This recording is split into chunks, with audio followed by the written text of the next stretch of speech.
Prezados amigos que vieram assistir a mais uma sessão de Vitrines da Vida, bem-vindos.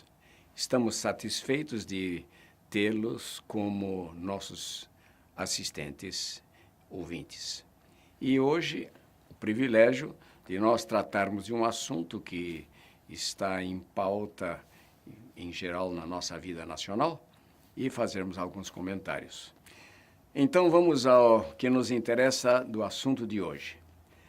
Nós estamos ouvindo todos os dias que a política do nosso governo é tentar igualar, nivelar as classes sociais, dando uma oportunidade cada vez maior para aqueles menos favorecidos da sociedade. E então, tendo como um ideal, um alvo, não somente de dar oportunidade para todos terem privilégio de terem educação, de terem recursos materiais, de terem um nível de vida melhor, a tentativa que o governo está fazendo para alcançar esses objetivos. E é verdade que grande parte da população está aplaudindo esse processo. No entanto, hoje nós gostaríamos de tecer alguns comentários, algumas considerações sobre essa política e então, quem sabe, procurarmos tirar algumas conclusões do assunto.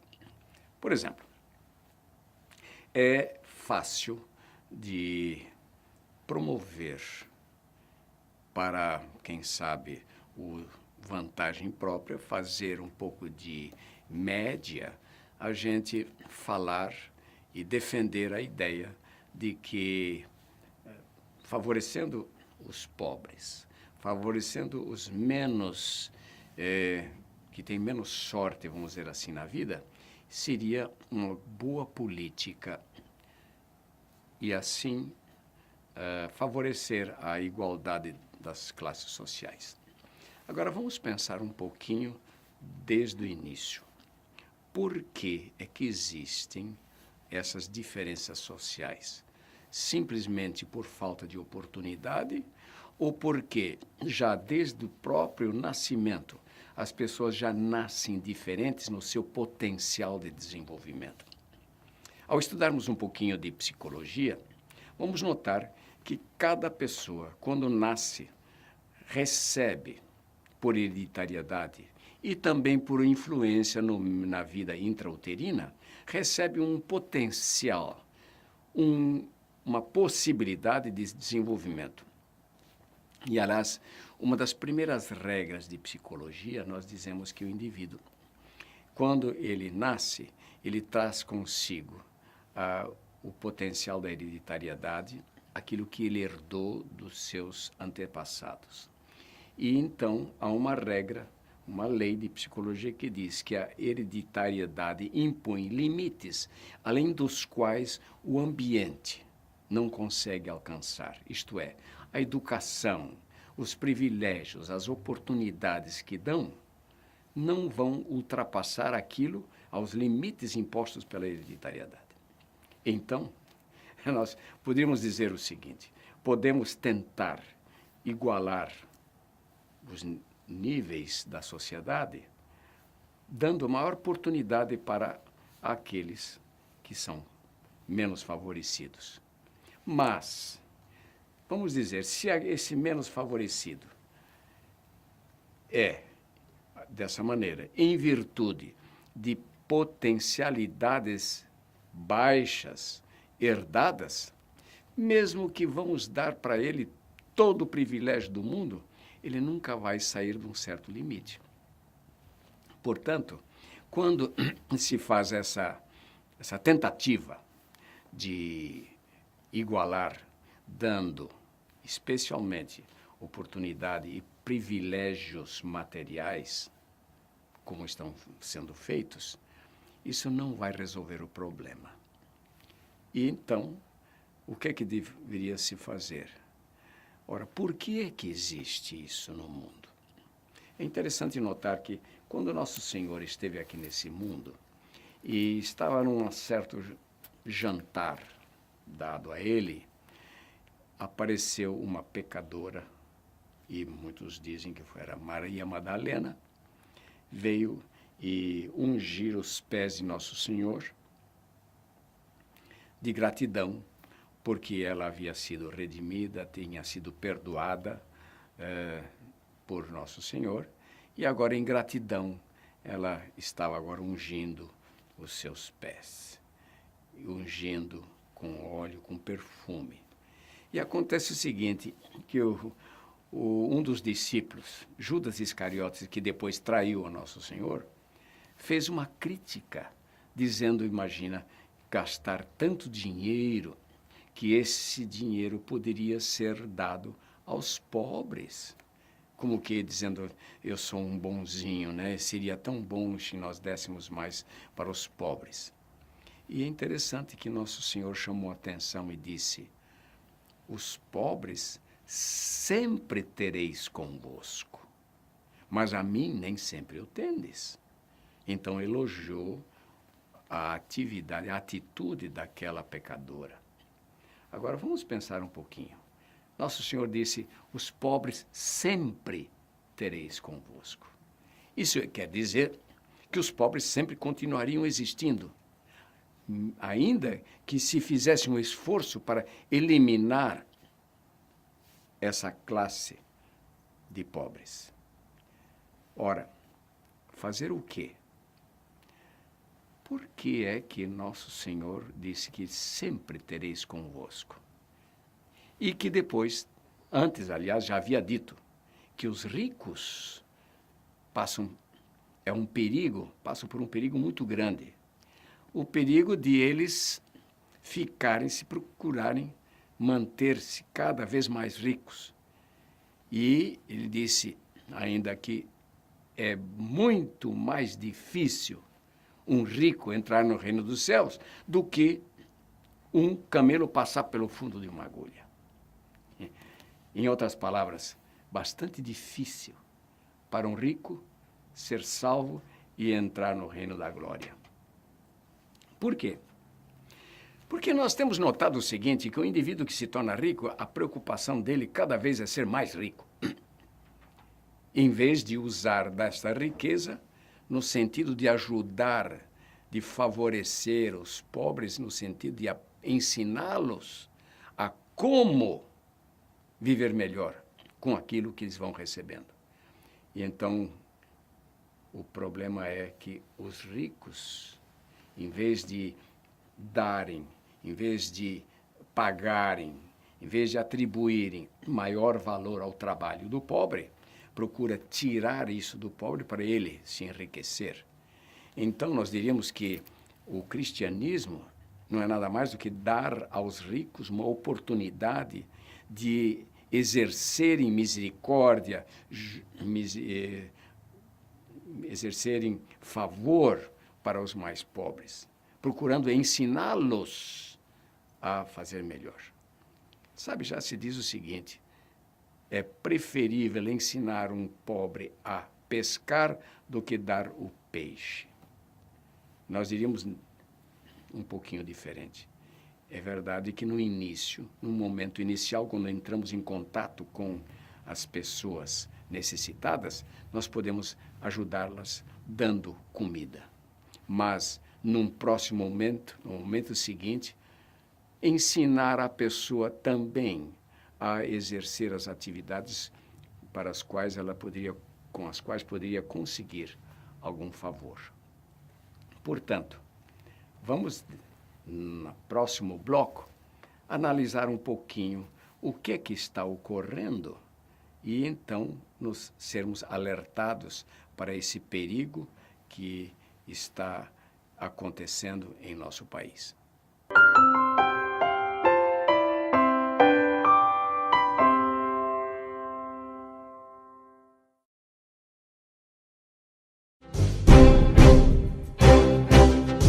Você pode já!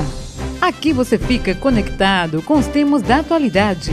Um programa focado na saúde, no social, na educação, com uma linguagem clara e concisa, aborda várias temáticas, tendo como objetivo discutir com você sobre os mais diversos temas e práticas sociais que retomam a vida em sociedade. A apresentação da Yancy Ebra. Você pode já! Exibido às segundas-feiras, a partir das 16 horas, aqui na TV Interaja. Espero você para batermos aquele papo descontraído e divertido. Não é por nada, é apenas porque você pode e você pode já.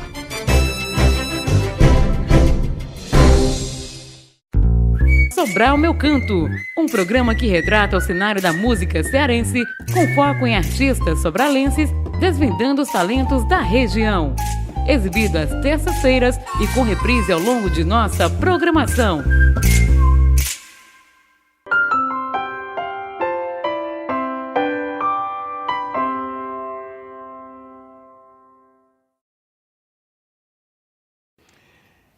Vamos analisar um pouquinho a questão. Dar, dar, dar. E a pessoa que não tem aquela capacidade de compreensão das coisas, acaba dizendo, mas que coisa boa, eu recebo e então não preciso fazer nada em troca. Quando o homem transgrediu as ordens de Deus, veio como consequência o seguinte, Deus disse, do suor do teu rosto comerás o teu pão, até que tornes a terra, porque dela foste tomado, porque és pó e em pó te tornarás. Isso quer dizer o seguinte, que o indivíduo, para conseguir a sua sobrevivência, a sua manutenção nesse mundo, ele precisa aprender a trabalhar, fazer um esforço, suar. E isto, quem trabalha na agricultura sabe muito bem o que é. Agora, já pensaram se nós vamos favorecer dando estudo de graça, dando salário família, dando Bolsa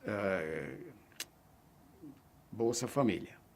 Cada filho recebe uma certa quantia. Ajuda, salário-desemprego e assim por diante. Quando o indivíduo acaba recebendo tudo de graça, o que vai acontecer com ele? Ora, há uma outra tendência do ser humano, conseguir o máximo de proveito, gastando o mínimo possível de energia. Então, se eu posso ganhar o meu sustento sem fazer nada, eu vou me deitar numa rede e balançar, e aí vamos para a vida do dolce far niente. Aquilo que não se faz nada e tenho comida. E sabem, trabalhar para quê? Se a gente tem alguns filhos e cada filho recebe alguma quantia do governo, para que eu vou trabalhar? Vou ficar em casa. Esse é um dos problemas que nós estamos enfrentando. Difícil conseguir alguém que queira trabalhar porque está ganhando o suficiente para a sua manutenção sem fazer nada. E é interessante o seguinte, que o governo pode fazer isso de que maneira? Penalizando, sacrificando a classe média. Porque quem é rico, quem tem suas empresas, o que ele faz? Ele lança todas as suas despesas pessoais em cima dessas empresas. E aí, então, não precisa gastar muito dinheiro do seu bolso. Ele coloca a sua vida dependente da empresa. Agora, quem é a classe média que recebe salários, vai ter que pagar os impostos. Porque o pobre que não ganha nada, não tem nada para pagar. Já perceberam o que acontece? Então, há indivíduos que trabalham, e outro dia eu telefonei para um deles, como é que está? E ele me disse, eu estou trabalhando 4 meses por ano para pagar imposto para o governo. Agora, é uma coisa boa, não? Dar para o governo ter dinheiro suficiente para dar aos pobres. Sabem, Eu penso que nós devíamos dar fazer uma campanha de conscientização a cada ser humano, pobres e ricos, que deveriam suar a camisa para produzir seu próprio sustento. Os ricos deveriam estar preocupados com o bem-estar dos pobres, ensinando-os a trabalhar. E os ricos que não trabalham, no sentido de suor, deveriam pegar numa enxada, plantar uma árvore, fazer uma plantação de cereais para ver quanto custa.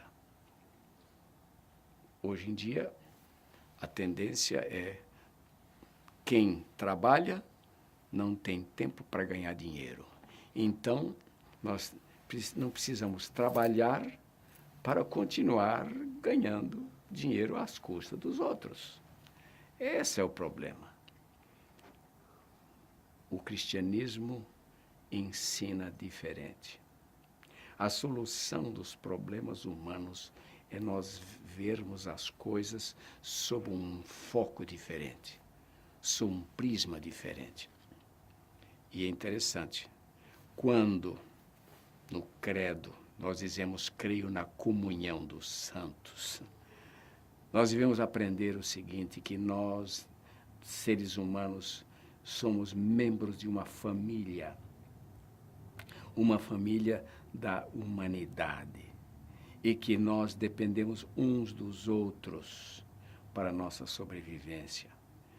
E que em virtude como vai caminha a humanidade, em que nós estamos destruindo nosso próprio ambiente em que nós estamos vivendo, que devíamos começar a pensar de uma maneira diferente para sobreviver nessa humanidade.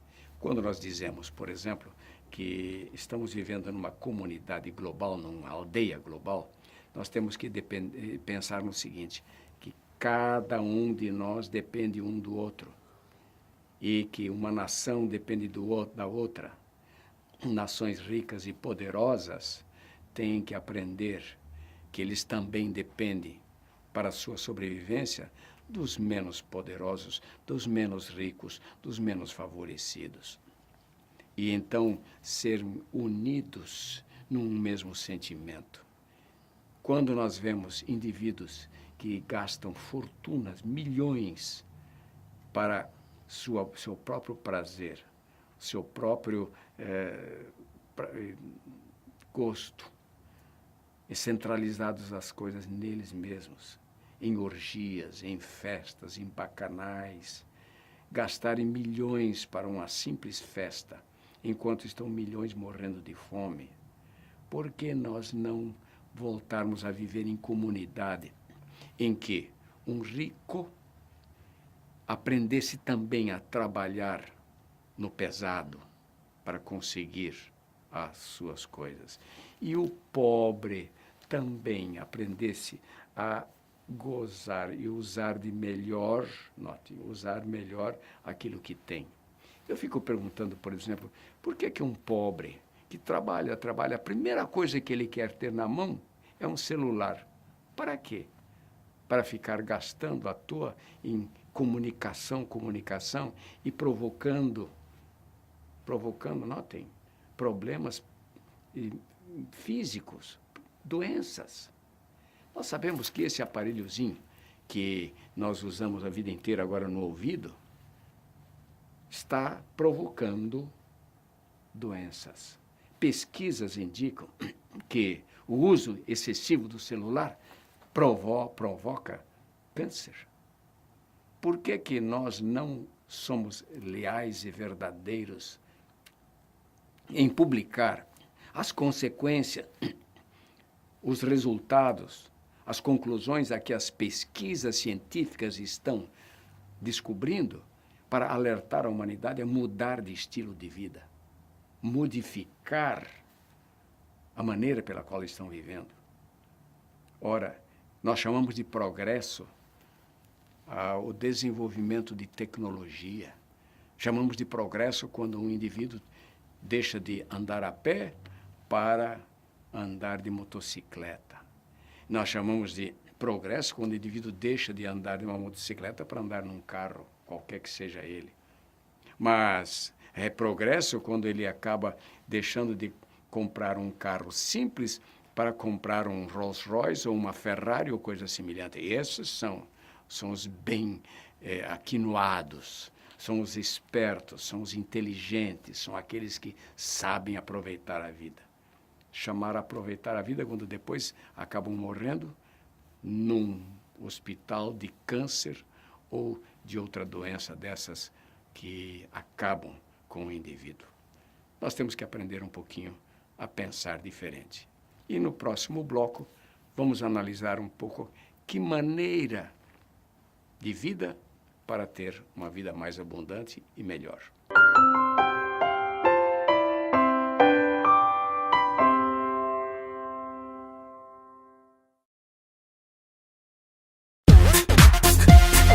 Assistam o programa Interage em Foco, um programa que abrange temas de cunho regional. Fala sobre educação, cultura, lazer e atualidades. Interage em Foco, um programa interativo que conta com participações de vários profissionais das mais diversas áreas.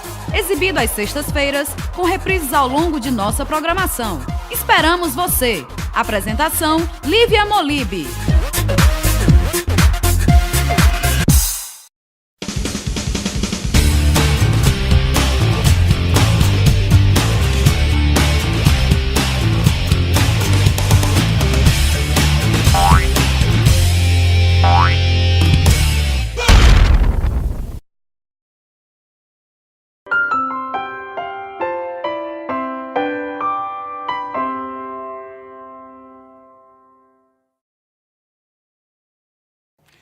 Voltamos então agora a analisar um pouquinho o que nós chamamos de progresso e que, na realidade, é um retrocesso. É aquilo que nós chamamos de desenvolvimento, na realidade, é um aniquilamento. Por exemplo, vamos olhar a tecnologia. O homem tem descoberto, e tem, usando das leis da natureza, descoberto e desenvolvido aparelhos, instrumentos fantásticos. Por exemplo, eu vejo computador, por exemplo, como sendo uma cópia, vamos assim dizer, daquilo que ocorre no cérebro humano. No entanto, para que isto aconteça, para que as máquinas que o homem criou, o homem inventou para diminuir o esforço do seu trabalho, para que a máquina faça tudo, para nos locomovermos de um lugar para outro. Os automóveis, os carros em geral, os aviões e assim por diante. Chamamos isso de progresso, de tecnologia, de avanço, e que destina-se a melhorar, entre aspas, a vida humana. E então, todo esforço que os governos fazem, mesmo para favorecer os mais pobres, para que eles também gastem mais, essa promoção da economia, aumentando indefinidamente a economia de uma nação ou do globo terrestre todo, onde agora criaram tais processos, criaram tais mecanismos em que um depende do outro para a sua sobrevivência, para o seu progresso, e todos têm que crescer, crescer, crescer. A ordem é crescer, mas é interessante que nós poucas vezes pensamos que estamos num mundo de limites definidos.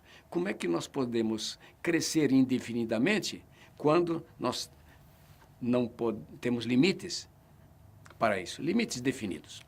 Então, pensando nisso,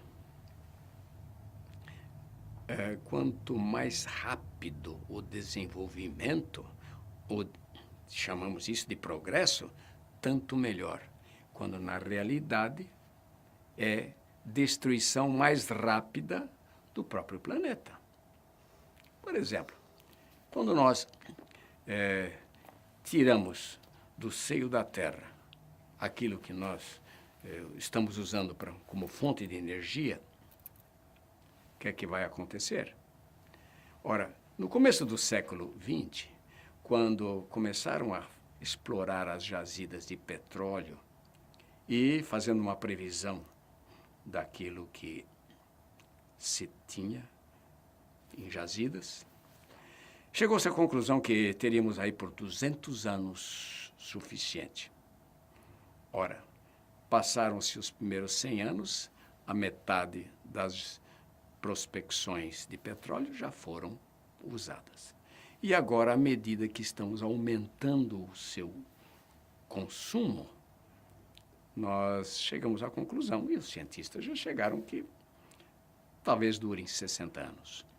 E então agora começam a pensar em alternativas para não gastar tudo tão depressa, para ver o que é que se pode salvar ainda, né, para durar mais tempo a sociedade. Então criamos algumas alternativas de energia. E com isso estão gastando muito para termos energia eólica, energia solar, né? Energia, aliás, produzida por algumas plantas. É o caso, por exemplo, da nossa cana-de-açúcar, para produzir álcool, em vez de usar o petróleo, a gasolina, usar o álcool. Muito bem, para isso temos que expandir a área de produção. E ao expandindo a área de produção, estamos reduzindo a área para a produção de alimentos. E aí provoca mais dificuldade, tanto que os alimentos, o preço está subindo assustadoramente nesses últimos tempos. E isso vai cada vez mais agravar o problema. E ainda mais, diríamos, com a explosão populacional e assim por diante. Vai chegar o dia de um colapso final. Não vamos ter mais possibilidade de viver no planeta. E isso, fora outros fatores que estão influenciando, que nós chamamos de progresso, de desenvolvimento, de melhoria de vida. E agora se fala em desenvolvimento sustentável. Isto é, procurando um momento em que houvesse o equilíbrio entre produção e consumo, não é? E desagregação e destruição do planeta. Ora, onde é que vamos parar? É interessante que os cientistas já preveem que, em alguns aspectos, a gente pode até fazer uma perspectiva, uma prospecção para o futuro e saber até quando nós vamos com isso. E é interessante que, quando nós procuramos incentivar, melhorar, entre aspas, a vida mesmo daqueles mais simples, daqueles que estão sendo penalizados pela exploração dos mais ricos, elevarmos um pouco o nível de vida, e quando falamos em nível de vida, nós estamos falando em sofisticação, em consumo, em gastos, e chamamos isso de desenvolvimento da economia, quando na realidade nós vamos chegar a um ponto de insustentabilidade do planeta. Então, vamos chegar a um ponto que haverá um colapso final. O que fazer? É interessante que os cientistas que já estão prevendo tudo isso, agora estão fazendo um apelo para que os religiosos resolvam. Ora, desde a Revolução Industrial, em que o homem começou a inventar a máquina para o que o indivíduo não sofresse tanto, para diminuir o sofrimento do ser humano, em produzir mais. Sabem, desde essa época iniciou-se uma derrocada, uma decadência, uma destruição do nosso planeta rapidamente. E nós estamos chegando ao dia que agora não tem mais solução. A insolubilidade dos problemas humanos. E agora, até tenho lá em casa um livro que eu comprei de presidente da comissão de cientistas que fez um estudo para o governo americano, Então, ele chega à seguinte conclusão, que não há mais solução científica para os problemas. E agora ele faz um apelo dramático. Para mim, um apelo daqueles verdadeiramente tétricos. Apelo para que os líderes religiosos do mundo se reúnam e entrem num acordo para encontrar uma solução comum aos problemas. Ora, por que agora buscar a religião? Por que não anteriormente? Enquanto estavam com fé nas descobertas científicas, no avanço da tecnologia e assim por diante. Sabem, meus amigos, está em alto tempo de nós pensarmos um pouquinho a respeito da nossa própria vida. Estamos chegando ao final da civilização. Favorecer pobres em detrimento, não é, dos ricos, detrimento não, é ensinar os ricos a terem uma vida mais simples e não tão sofisticada. Nisto consiste a sabedoria, em que as pessoas aprendam simplesmente a satisfazer as necessidades físicas através de um pouco de alimento. Todos comemos demais. Alimentos que sejam realmente úteis para um desenvolvimento físico e uma boa saúde. Um pouco de proteção do ambiente com roupas, com vestimentas. E uma proteção do ambiente tendo um teto para morar. E tentar modificar a índole do ser humano, de maldade, de violência, para um movimento de paz, de tranquilidade interior. Em outras palavras, mudar a natureza humana. Essa é a essência da solução dos problemas humanos, a essência da nossa visão para o futuro. Mudar de natureza e então permitir que o Deus soberano, o Criador de todas as coisas, solucione através de uma intervenção direta no nosso planeta, solucione os nossos problemas. Meu amigo, pense nisso e leia um pouco mais o livro básico do cristianismo, que ali você vai encontrar a solução dos problemas. Muito obrigado pela atenção.